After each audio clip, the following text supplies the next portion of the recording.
자, 오늘 강의는 히브리서 강의 38번째 시간, 죽은 양심을 살리는 능력, 그리스도의 피, 이것입니다. 오늘 또 성찬이 있습니다. 예수 그리스도의 보혈의 그 의미를 오늘 함께 나누는 귀한 시간입니다. 그런데 하필 말씀이 죽은 양심을 살리는 능력은 그리스도의 피에 있다 라는 말씀으로 말씀을 전하게 돼서 참으로 영광입니다. 여러분, 오늘 주목해야 될 말씀은요, 양심입니다. 양심. 그 양심이 어떤 부분을 얘기하느냐, 그러니까 우리 몸의 부분에서요, 양심을 얘기할 때는, 자, 머리, 우리 이성을 얘기합니다. 이성, 가슴, 감정만 얘기하는 게 아니라, 근데 성경은 희한하게요, 우리의 가슴 속에 마음이 있다 그러고, 마음 속에서 하나님을 깨닫는 선한 것이 있는데, 선하게 작동하는 그것을 바로 뭐라고 부르냐면 양심이라고 부른답니다. 아시겠죠? 네, 그렇습니다. 그래서 우리는요, 우리가 우리 마음대로 착한 일을 할 수도 있어요.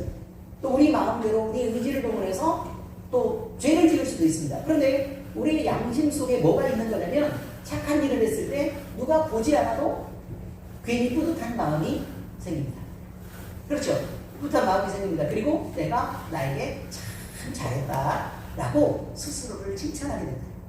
그런데 우리가 만약에 숨어서라도 아무도 안 보는 데 있어서 아무도 안 보는데 그 어둠 속에서 은밀하게 죄를 지었습니다. 근데 그 죄를 지었을 때 어느 누가 보지 않아요. 우리의 마음 속에는 나를 정죄하는 마음이 생기고, 그 다음에 주변의 눈치를 살피고 부끄러움이 다가오는데, 그걸 바로 뭐라고 얘기하냐면 양심이라고 얘기합니다. 이해가 잘 되시죠? 네, 그렇습니다. 그리고 그 양심의 힘을 통해서요, 우리는 뭘 알게 되는 거냐면, 하나님이 우리를 만드셨는데 라는 것을 당연히 느끼게 된답니다. 이게 바로 성경의 이야기입니다. 그래서 오늘 양심과 함께 양심이라는 단어를 꼭 기억하시고, 그 말씀과 함께 과연 우리에게는 이 양심이 부패되었고 왜곡되고 죽었었는데, 그 죽은 양심이 다시 살아나서 하나님을 느끼게 하는데, 그 느끼게 할 수 있는 바로 그 근본이 뭐냐? 이게 바로 예수 그리스도의 돌아가심과 그 희생, 그리고 그 피를 의지하는 것이다 라고 이야기하고 있습니다. 그래서 성경은 양심은 무뎌질 수 있는 거라고 얘기합니다. 부패할 수 있는 거라고 말해요. 또 아예 죽을 수도 있는 것이라고 말합니다. 겉으로는 성실한 우리가 신앙생활을 하는 것처럼요, 계속해서 교회 출석을 잘하고 있습니다. 예배 자리를 꾸준하게 잘 지킵니다. 그리고 우리가 신앙의 언어를 사용합니다. 그러면 거의 그리스도인 같습니다. 그렇지 않습니까? 그죠? 우리가 사용하는 말이 그저 감사, 주여, 하나님, 이런 얘기들을 주로 썼을 때 우리는 뭐 같다고요? 그리스도인, 거의 그리스도인 같다는 말입니다. 그런데요, 어느 무당 선생님께서 말씀하시길, 최고의 고객은 권사다, 이렇게 말씀합니다. 최고의 고객은 권사다. 나는 권사님들이 아무리 굶어줍니다, 이렇게 얘기했다. 어쨌든 교회에 다니고 신앙의 언어를 사용한다고 그 사람이 온전한 크리스찬이냐 라고 물었을 때 그렇지 않을 수 있다고 말합니다. 정작 내게는 하나님을 향한 감각이 없을 수 있고, 하나님에 대한 당연히 일어나야 될 반응도, 그 은혜에 대한 반응도 사라져 있을 수 있다는 것입니다. 이러한 양심을 성경은 하나님을 두려워하지도 않고 하나님을 기뻐하지도 않으며 그분 앞에서 서고 싶어 하지 않은, 하나님과 멀어져 있는 상태의 죽은 양심, 죽은 상태라고 표현하고 있습니다. 오늘 본문은 바로 이 시점에서, 우리가 지금 서 있는 이 시점에 우리가 가진 지금의 양심의 모습을 그대로 두고, 과연 이런 상태에 있었을 때 율법적으로 제사를 드린다고 하자. 그러면 겉으로는 정결한 모습을 하고는 있지만 과연 우리의 죽은 양심이 살아날 수 있을까?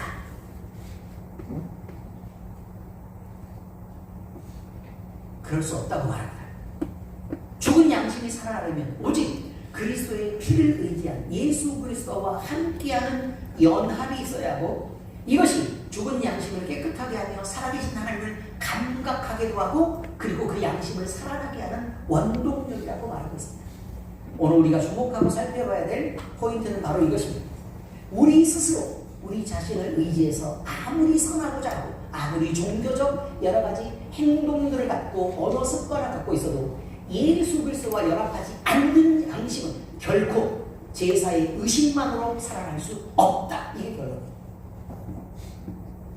그리고 예수 그리스도와 연합된 양심은 새로 살아나게 되는데, 과연 그 양심이 어떤 방식으로 살아나게 되는지, 살아난 양심은 과연 우리를 어떤 삶으로 이끌어가는지, 그리고 어떻게 참 크리스찬 되게 하는지에 대한 것을 오늘 살피려고 하는 것입니다.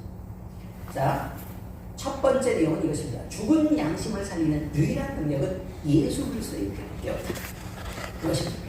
히브리서 기자는 오늘 본문에서 인간이 가진 문제점에 대한 것을 정확하게 진단하고 있습니다. 그것은 단순히 죄를 짓는다라는 사실에 대한 문제만이 아니라, 그 죄를 짓고 그러면 처음에는 막 부들부들 떨면서 내가 이렇게 죄를 지었습니까? 얼마나 무섭고 두려우며 과연 내가 이런 죄를 지어도 괜찮은가? 하나님 앞에서 내가 괜찮은가? 이런 생각을 하면서 부들부들 떨게 된다는 거예요. 그런데 막 떨면서 기다리는데 하나님이 아무 벌을 내리지 않아요. 두 번째 때 죄를 지을 때는 이제 저번에도 죄를 지었는데 벌을 안 내렸으니까 이번에 조금 마음이 조금 수월해서 이번에 과연 벌을 내리실까? 이런 의문을 갖게 되고, 그 죄를 짓는데 이제 벌이 내릴까 말까를 두려움 속에서가 아니라 그냥 진짜라고 의심하는 상태에서 기다리게 된다는 것입니다. 그 양심이 그렇다는 것입니다. 시간이 좀 지나서 또 더 죄를 짓고 더 죄를 짓고 더 죄를 지었는데 계속해서 하나님이 그를 징계하지 않았을 때 사람의 양심은 문질러지고 또 문질러지고 죽어가고 해서 이제는 죄를 지어도 양심의 찔림이 없는 상태까지 가버리게 된다. 이렇게 얘기하고 있습니다. 그래서 하나님 앞에서 생명을 잃은 상태까지 양심이 몰리게 되는데, 이것은 죽은 양심에서 죽은 행심이 나오게 됩니다. 그래서 하나님에 대해서 점점 그리고 죄에 대해서 점점 무뎌지게 되는 상태가 된다는 것입니다. 여기서 양심이다 그러면 시레이레시스라고 얘기하는 건데요, 이게 원어적인 의미의 헬라어에서 의미는 함께 안다라는 말입니다. 근데 알긴 아는데 뭘 알아요? 함께 한다는 거예요. 누구랑 누가 함께 하냐면 하나님과 내가 다 아는 일이다, 이런 얘기예요.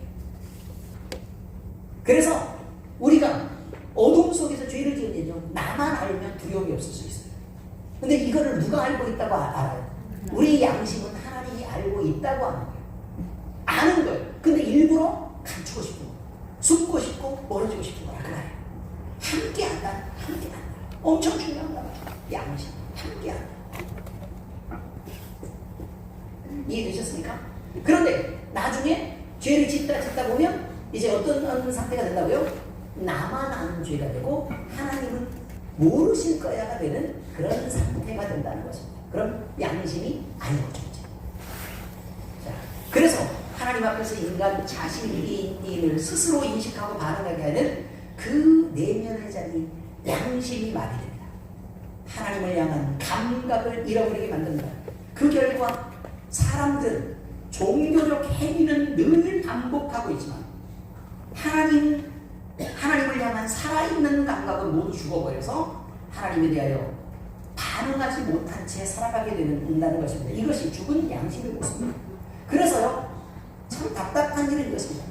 우리가 여러분 솔직히 얘기하는 거예요. 이거 솔직히 가슴에 손을 얹어봐요. 가슴에 손을 얹고 밖에 나가서 만나는 사람들이 더 착한 사람이 많아요? 아니면 교회에 들어와서 만나는 사람들이 착한 사람이 많아요? 양심적으로 얘기하자고. 어디가 더 많아요? 밖에 착한 사람 수두룩하게 널려있어요. 여기 교회 안에 들어오면 찾아보기가 어렵어요.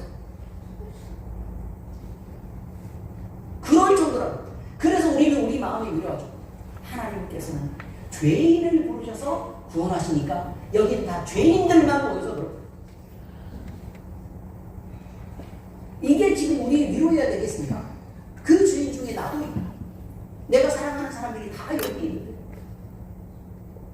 이것이 바로 우리가 가장 아파야 될 포인트라는 얘기예요. 여기서 히브리서 기자는 율법의 제사를 가르쳐보면 이제 하나님 앞에 드리는 예배를 가지고 온다는 거예요. 그러면 이런 상태의 예배는 어떠냐라는 것입니다. 그래서 사람의 껍데기 모습으로는, 그러니까 겉모습으로는 정결한 모양을 할 수는 있다는 거예요. 그러나 이 죽은 양심까지 살릴 수는 없다고 분명히 선을 긋는 것입니다. 그러나 영원하신 성령으로 말미암아 흠없는 자기 자신을 하나님께 드린 그리스도의 피는 전혀 다른 차원의 능력을 가진다고 말합니다. 이 피는 죄책감을 덮는 단순한 의미의 피가 아니라 죽은 양심을 깨끗하게 하고 다시 하나님께로 반응하도록 살려주는 능력의 피인 것을 성경은 말하고 있습니다. 자, 여기서 중요한 것은요, 이 변화를 일으키는 주체가 누구냐? 우리가 스스로 반응해가지고 우리 양심을 깨끗하게 한 사람들이냐? 아니라고. 우리가 아직 죄인이었을 때에 예수 그리스도께서 우리를 위하여 죽으시고 하나님께서 우리에게 대한 자기의 사랑을 확증하셨느냐? 이게 성경의 고백이에요. 여러분, 본문은 우리가 능동적으로 양심을 거쳐서 하나님 앞에 나간다고 말하지 않습니다. 우리 자신의 자기 의지와 자기 동의를 통해서 간다고 말하지 않아요. 오히려 우리가 죄인이었을 때에 그리스도께서 자신을 하나님께 드리심으로 우리 안에 이미 죽어있던 양심을 그가 살려내신다고 말합니다. 그러므로 우리의 양심이 살아나는 이 회복의 역사는, 부활의 역사는, 그리고 부흥의 역사는 우리 안에서 이루어지는 일이 아니라 하나님께서 외부에서 우리에게 집어넣어서 우리를 살려내시는 일이라 이 말이에요. 우리가 피가 부족해서 죽어가죠. 그럼 밖에서 무슨 일을 해요? 수액을 꽂죠. 밖에서 양분 공급하고요, 살아낼 만한 힘의 원동력을 주고, 바로 이런 것입니다.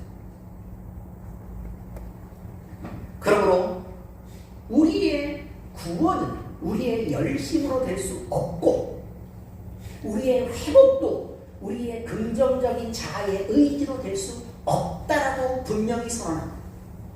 우리는 아무것도 할 수 없는 존재들이고, 우리는 그저 악하게 죄를 향해서 나갈 뿐이라고 말합니다.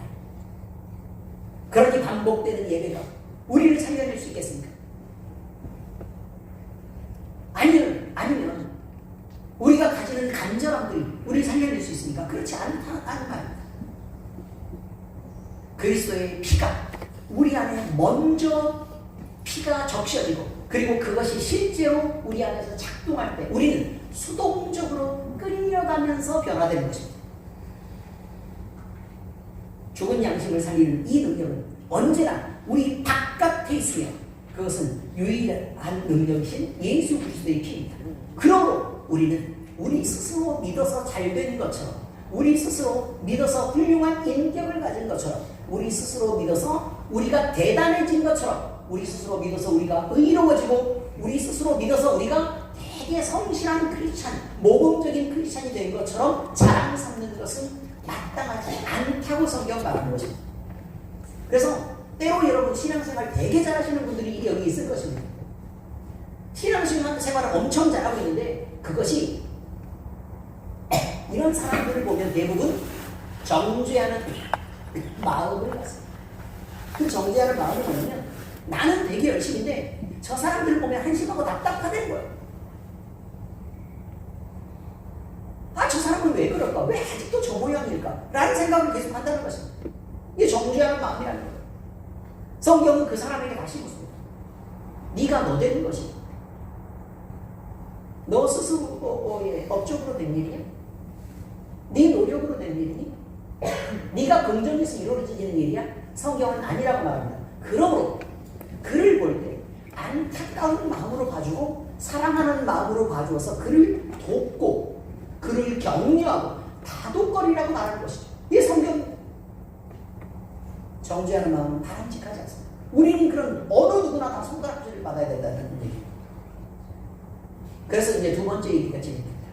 양심이 살아나면 우리의 신앙과 삶은 분명히 달라집니다. 내면이 달라졌기 때문에 밖으로 새어나오는 것도 달라진다는 것입니다. 김일성 기자는 그리스도의 피가 양심을 깨끗하게 하는 데서 멈추지 않는다고 말합니다. 그냥 그저 여기서 씻어내고 그냥 마는 것이 아니라 여기는 겨우 시작점입니다. 그럼 씻어냈으면 우리가 어떻게 될까? 이거죠. 그 이후에 변화가 일어난다는 거예요. 변화가. 그것은 우리로 살아계신 하나님 가까이 하나님이 계신 그곳으로 우리를 이끌어간다는 거예요.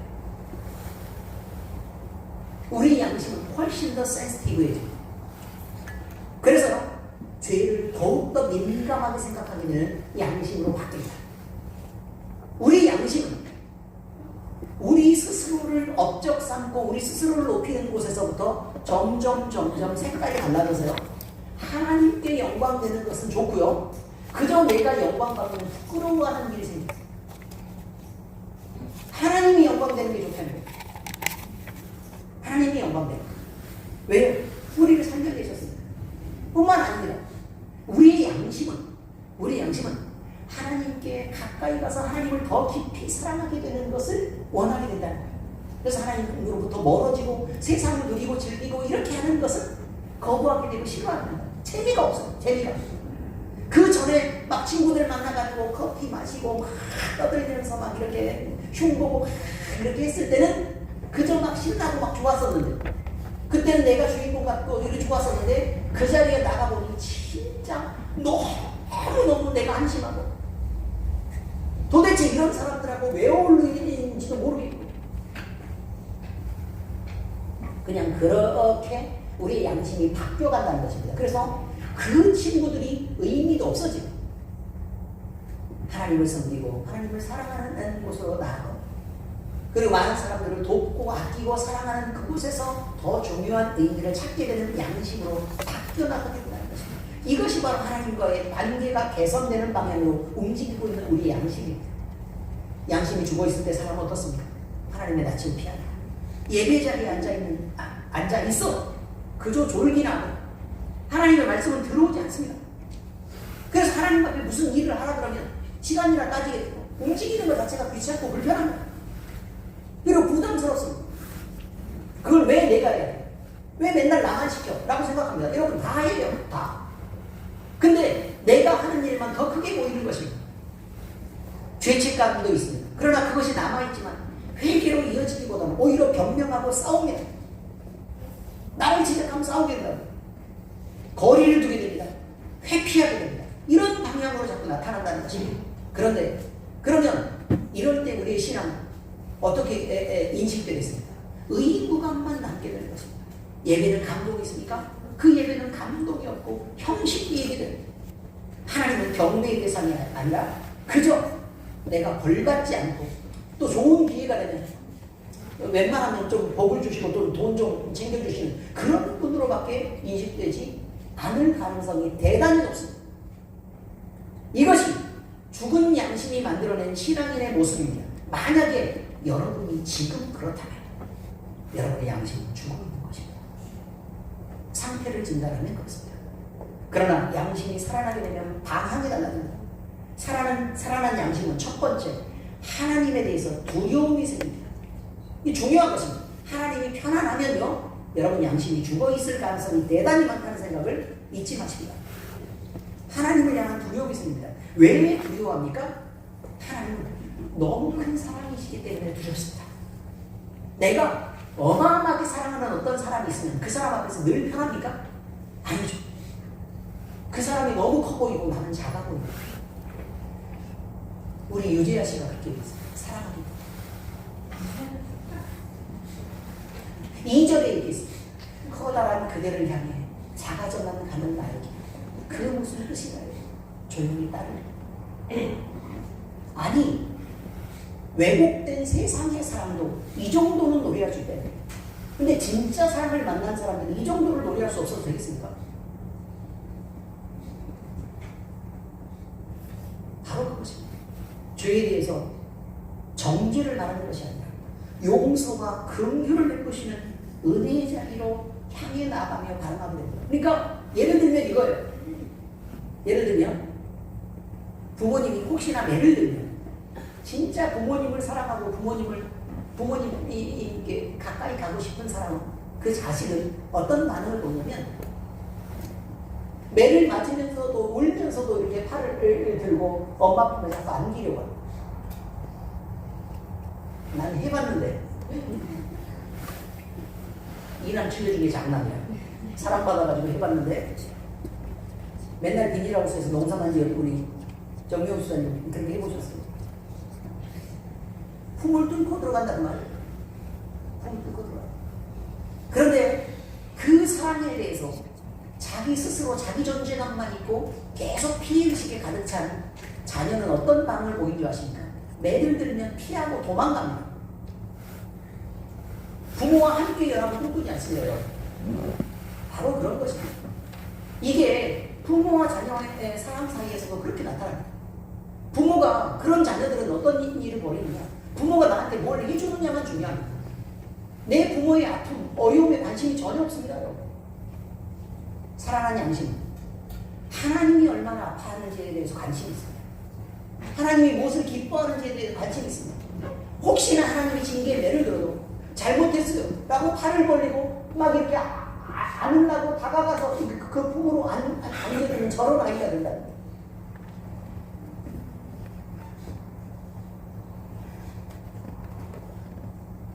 그러므로 하나님을 높이는 예배는 부담이 아니라 기쁨이 되고, 하나님을 찬송하는 것은 마음의 즐거움이 되고, 눈물을 흘리는 즐거움, 가슴이 막 무너질도록 아픈 그 즐거움, 그 행복감.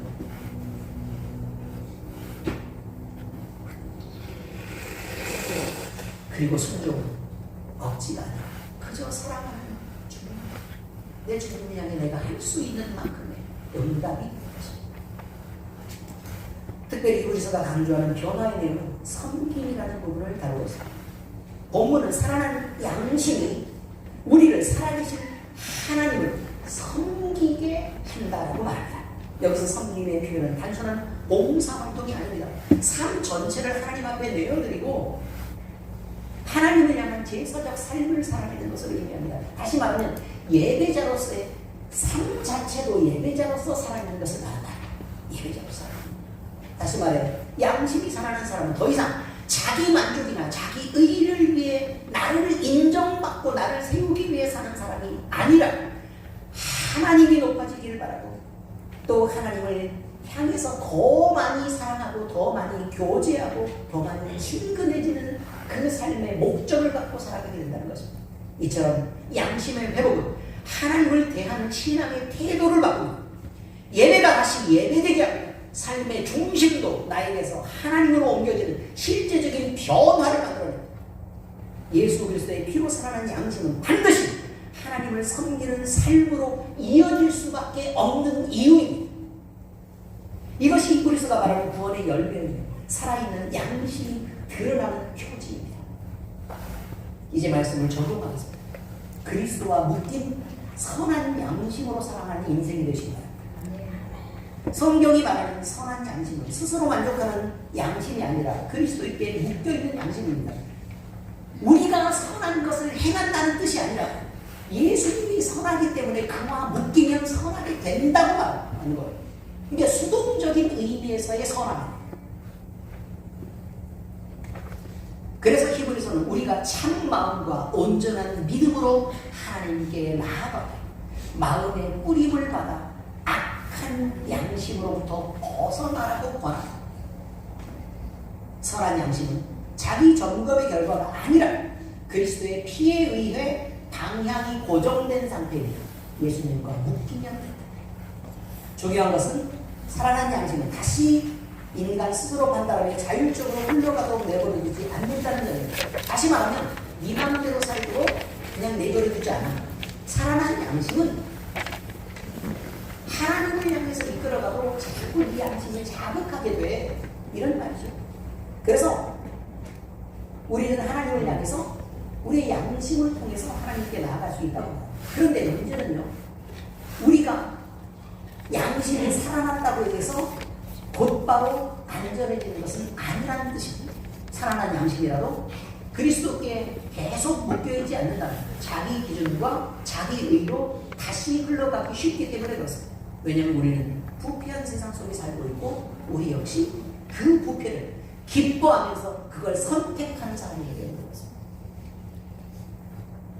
그래서 히브리서 기자는 끝까지 양심을 그리스도 중심이라고 말하고 그리스도를 붙들어야 된다고 요구합니다. 선한 양심이란 이렇게 그리스도의 피 앞에서 자신을 재정렬하는 양심인 것입니다. 히브리서 마지막에도 기자는 우리가 선한 양심을 가지고 범사에 선하게 행하려 한다라고 고백합니다. 여기서 선하게란 말은 세상적으로 흠없는 삶을 산다는 뜻이 아니라 또다시 말합니다. 그것은 언제나 하나님 앞에서 투명하고 정직한 것이며 그리스도의 은혜를 붙잡고 의지하는 삶을 살아내는 것을 말합니다. 다시 말하면 예수 그리스도와 묶인 그가 예수 그리스도를 인식하며 사는 삶이다, 이런 뜻입니다. 다시 말해서 선한 양심은 내가 완벽해지는 이는 삶의 결과를 만들어내는 것이 아니라 묶여서 따라가는 삶의 방향을 가라고 얘기하는 것입니다. 스스로 자신을 붙드는 삶이 아니라 날마다 그리스도에게 자신을 맡기고 붙잡히는 삶을 말하는 것입니다. 그러므로 사랑하는 예비교회 성도 여러분, 우리의 목표는 살아난 양심이 예민해지는 데 있지 않습니다. 우리가 무엇인가를 하려고 하는 것도 아닙니다. 우리의 목표는 양심을 예수 그리스도에 단단히 묶어내는 데 있습니다. 그럴 때 우리의 양심은 우리를 정죄하는 심판의 자리가 아니라 그저 우리가 죄를 범하면 실수할 수 있겠죠. 그렇지 않습니까? 우리가 연약할 수 있을 것입니다. 잘못할 수 있을 것입니다. 그럼에도 불구하고 우리가 잘못했어도 혼나면서도 울면서 팔을 벌려서 누구를 향해 안겨야 된다고요? 내 사랑하는 주님을 향해서 가서 안기고 내가 잘못했어요 라고 고백하면서 내가 다시 안무를 끼어라고 말할 수 있는 양심이어야지, 그저 잘 살라고 막 이렇게 엄한 아버지 아래서 잘 살라고 막 피하다가 또 잘못했으면 혼날까봐 무서워서 어디 피해서 막 어둠 속으로 처박히고 이러는 거 아니라고요. 잘못하고 실수할 수 있다고요, 없다고요? 있다고요. 우리 연약함 때문에 얼마든지 그럴 수 있다고요. 그러나 팔을 한번 벌려보세요. 팔을 벌려서 이렇게 아니 생전 뭘 어디를 안아주기만 했지 뭐 안겨본 적이 있어요. 이렇게 해야지 안기려고 그러죠. 그래요, 안 그래요? 딱 안기려고 하는 느낌 들어요, 안 들어요? 들죠? 요렇게 하나님께 나가서 자꾸 안겨내시죠. 자, 다 이게 제스처도 가르쳐드렸습니다. 뭘 할 줄 알아야 되는데 뭘 모르니까 하나씩 얘기하는 거예요.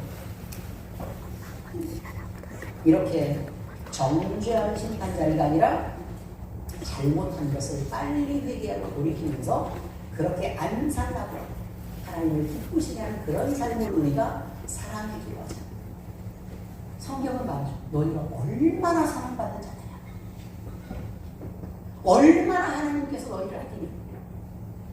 얼마나 너희를 복되려고 하시냐. 얼마나 너희를 위해 하나님은 그 희생을 감수하고서도 하나님 너희를 탓하는구냐 라고 성경은 끊임없이 말해요. 왜 그 하나님의 품에 안기지 못합니까?